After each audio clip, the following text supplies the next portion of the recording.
बिस्मिल्लाहिर्रहमानिर्रहीम। अस्सलाम वालेकुम। आज का हमारा टॉपिक है चैप्टर नंबर 6 का सेकंड लेक्चर है activation energy. It is defined as the minimum amount of energy required to start a chemical reaction. क्या है ये एनर्जी की से वो कम से कम मुराद है, मतलब जो है एक्टिवेशन एनर्जी से मुराद क्या है, कम से कम तवानाई है जो किसी रिएक्शन का आगाज़ करवाने के लिए ज़रूरी होती है। तो ये रिएक्शन के स्टार्ट के लिए जो है ये मतलब जो एनर्जी चाहिए होती है उसको क्या बोलते हैं, एक्टिवेशन एनर्जी। क्या है, मिनिमम अमाउंट है, कम से कम एनर्जी है required to start a chemical reaction, जो किसी रिएक्शन का आगाज़ करवाने के लिए ज़रूरी होती है, उसको क्या बोलते हैं, activation energy. The need for activation energy act as a barrier to the beginning of reaction. ये एक बड़ा अहम सा सेंटेंस है इस पूरे टॉपिक में कि एक्टिवेशन एनर्जी की ज़रूरत रिएक्शन को आगाज़ मतलब रिएक्शन को शुरू होने में एक रुकावट का काम करती है। तो ये जो एनर्जी ज़रूरत होती है ये बेसिकली बैरियर है। क्या है, बैरियर है, रुकावट है। अब इस बैरियर को दूर किया जाएगा तो फिर रिएक्शन स्टार्ट होगा, बिगनिंग होगी। ये बैरियर जब तक जो है दूर नहीं होगा बिगनिंग नहीं होगी। तो ये बैरियर जो है दूर किया जाना चाहिए। ये जो मतलब ये एनर्जी है रिएक्शन के शुरू होने में रुकावट का काम करती है। नीड फॉर जो एक्टिवेशन एनर्जी है, जो मतलब एनर्जी की जो ज़रूरत है, एनर्जी की ज़रूरत है, need for the activation energy act as a barrier for the beginning of reaction.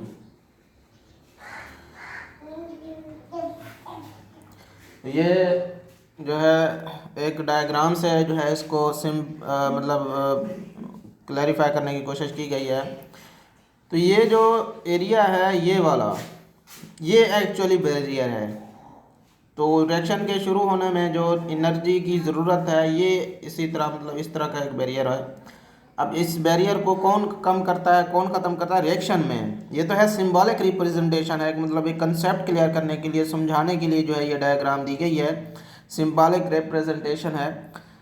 हकीकत में क्या है, रिएक्शन ने स्टार्ट होना है, क्या होना है, रिएक्शन ने शुरू होना है। तो शुरू होने के लिए जो एनर्जी चाहिए वो एक्टिवेशन एनर्जी कहलाती है। अब ये एनर्जी जितना कम होगी उतना इजीली रिएक्शन स्टार्ट होगा। ये एनर्जी जितना ज़्यादा होगी रिएक्शन स्टार्ट करने में मसला हो सकता है, मतलब ज़्यादा एनर्जी कंज्यूम करनी पड़ेगी। ये भी उसी मतलब टाइप की है। देखें, बैरियर को क्रॉस करने में जो है एनर्जी लग रही है, ठीक है जी। अब ये बैरियर क्रॉस हो गया, ऑटोमेटिकली जो है रिएक्शन जो है आगे प्रोसीड, मतलब ये रोलिंग स्टोन जो था ये आगे मूव करता हुआ है। तो ये है ये भी मतलब उसको कंसेप्ट को क्लैरिफाई करने के लिए था। अब एक और डायग्राम है, इसमें आप देखें कि ये ये देखें हाई बैरियर है। क्या है, हाई बैरियर है, ज़्यादा एनर्जी लगानी पड़ेगी। तो जो रिएक्शन के हवाले से अगर बात की जाए तो इस तरह का जब बैरियर ज़्यादा हो, एक्टिवेशन मतलब जो रुकावट है वो ज़्यादा होगी, तो क्या होगा, रिएक्टेंट्स कम चेंज होंगे प्रोडक्ट्स में। मतलब ये मिसाल से मतलब क्लैरिफाई करने की कोशिश की गई है। दूसरी सूरत में क्या हो सकता है कि ये बैरियर कम कर दिया जाए, दूसरी सूरत में क्या हो सकता है, ये बैरियर कम कर दिया जाए। तो अब जो है कम एनर्जी ज़रूरत होगी, कम एनर्जी चाहिए। अब ज़्यादा से ज़्यादा रिएक्टेंट्स जो हैं प्रोडक्ट्स में चेंज होंगे, ज़्यादा से ज़्यादा रिएक्टेंट्स क्या होंगे, प्रोडक्ट्स में चेंज होंगे। तो जहाँ पे एक्टिवेशन एनर्जी कम होगी तो ये है।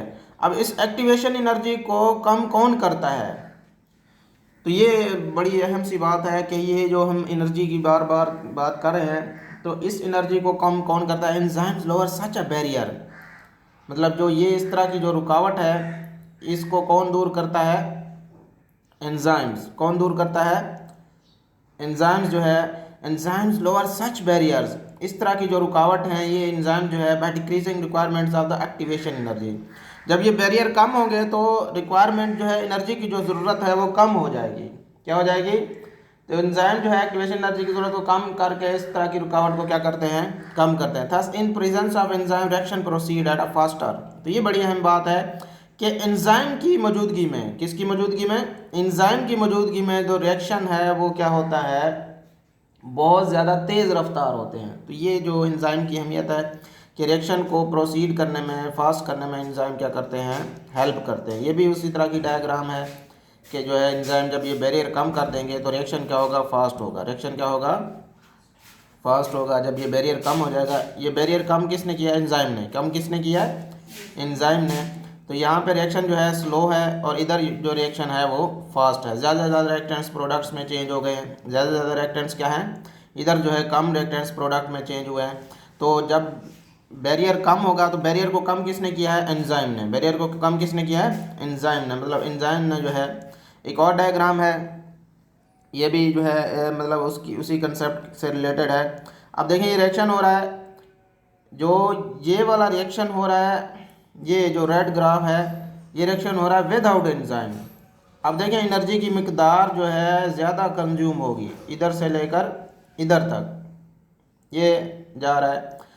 अब इधर अगर देखें एज़ कम्पेयर टू दिस, जो है एनर्जी की जो एंजाइम के साथ रिएक्शन हो रहा है तो एनर्जी की ज़रूरत जो है इधर तक होगी। ये एरो से उन्होंने शो भी किया हुआ है। तो ये जो है एंजाइम जो है क्या करते हैं, एनर्जी की मकदार जो है उसको, एक्टिवेशन एनर्जी की मकदार जो है उसको क्या करते हैं, कम करते हैं। Enzyme lower activation energy in several ways. अब एक और जो है पॉइंट है कि एंजाइम जो है किन तरीक़ों से जो है कई तरीक़ों से एनर्जी को क्या करते हैं, कम करते हैं। अब ये हमने तरीके देखने हैं कौन कौन से हो सकते हैं। They may alter the shape of substrate and reduce the requirement of the energy for this change. वो सबस्ट्रेट की शक्ल में तब्दीली कर सकते हैं।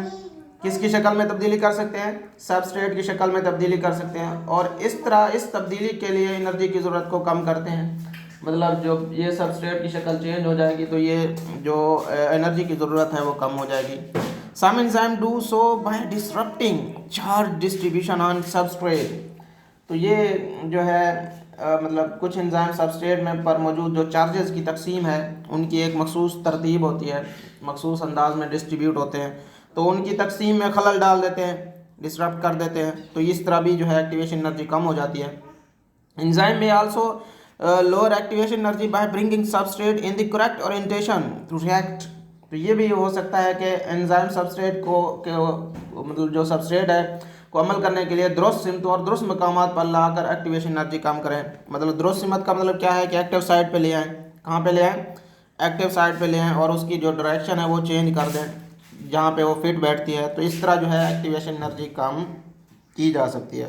ये शॉर्ट क्वेश्चन अक्सर आ जाता है, what are ways to lower activation energy that are used by enzyme. तो कौन कौन से वेज हैं, सबस्ट्रेट की शक्ल चेंज की जा सकती है, ठीक है, अल्टरिंग द शेप, ठीक है, चार्ज डिस्ट्रीब्यूशन को डिसरप्ट कर देंगे, या फिर क्या करेंगे, bringing substrate into correct orientation. तो ये तीन तरीके हैं जिन तरीक़ों से एक्टिवेशन एनर्जी कम होती है। तो ये शॉर्ट क्वेश्चन में भी आ सकता है, लॉन्ग में भी आ सकता है। पूरा अगर लॉन्ग में आएगा तो वो कहेगा एक्सप्लेन एक्टिवेशन एनर्जी, अगर शॉर्ट में आएगा तो ये कह सकता है define activation energy, what is the function of activation energy, या what is need for the activation energy. जो है ये जो है इस तरह क्वेश्चन आ सकता है, what are ways to lower activation energy के एंजाइम जो है मतलब वेज कौन कौन से हैं, कौन कौन से तरीके हैं जिनसे जो है एक्टिवेशन एनर्जी कम हो सकती है। तो ये जो है वेज हैं जिनसे एक्टिवेशन एनर्जी कम हो सकती है। एंजाइम में भी categorize on the basis of side where they work.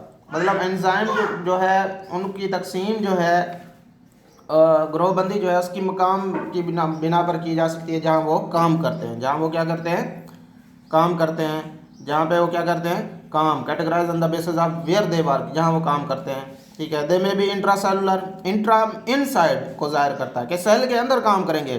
किसके अंदर, सेल के अंदर। एंजाइम जैसे मिसाल के तौर पर enzyme of glycolysis work in cytoplasm, cytoplasm के अंदर काम कर रहे हैं। मतलब जो एंजाइम है ये एक्स्ट्रा का होता है आउटसाइड, कि पेप्सिन एंजाइम है वर्किंग इन स्टोमिक कैविटी। अब स्टोमिक जो है उसके अंदर जो कैविटी है उसके अंदर जो है ये काम करते हैं। इसको हम इनसाइड नहीं कहेंगे, सेल के अंदर अगर होते हैं। वर्ड जो है इस पर आपने गौर करना है, इंट्रासेलुलर सेल के अंदर, एक्स्ट्रा सेलुलर सेल के बाहर। तो ये स्टोमिक जो है मतलब फ़र्ज़ करें हम ये जो है कहते हैं ये स्टोमिक है हमारे पास, ये एक सिंबल हम मतलब सिंपल जो है डायग्राम बनाते हैं, ये स्टोमिक है। तो ये वाला अंदर जो एरिया है उसका ये कैविटी खला है, ये एक्स्ट्रा सेलुलर रीजन है। सेल वाला रीजन कौन सा उसका, ये है, ये है जहाँ जहाँ सेल हैं, इसके अंदर अगर काम करेंगे तो वो क्या होगा, वो रीजन क्या होगा, इंट्रासेलुलर होगा। और जो इसके अंदर कैविटी है, इसके अंदर अगर काम करेंगे वो एक्स्ट्रा सेलुलर होगा। तो एंजाइम के जो काम करने की बेस पे जो है उनकी ग्रोबंदी की जाती है। इंट्रासेलुलर जो सेल के अंदर काम करते हैं, एक्स्ट्रा सेलुलर जो सेल के बाहर काम करते हैं। Pepsin working in stomach cavity, तो ये कैविटीज जो है एक्स्ट्रा सेलुलर रीजन है। ये भी हो सकता है एंजाइम की ग्रोबंदी जो है जहाँ वो काम करते हैं उसी हिसाब से। तो ये आज का हमारा लेक्चर था एंजाइम्स के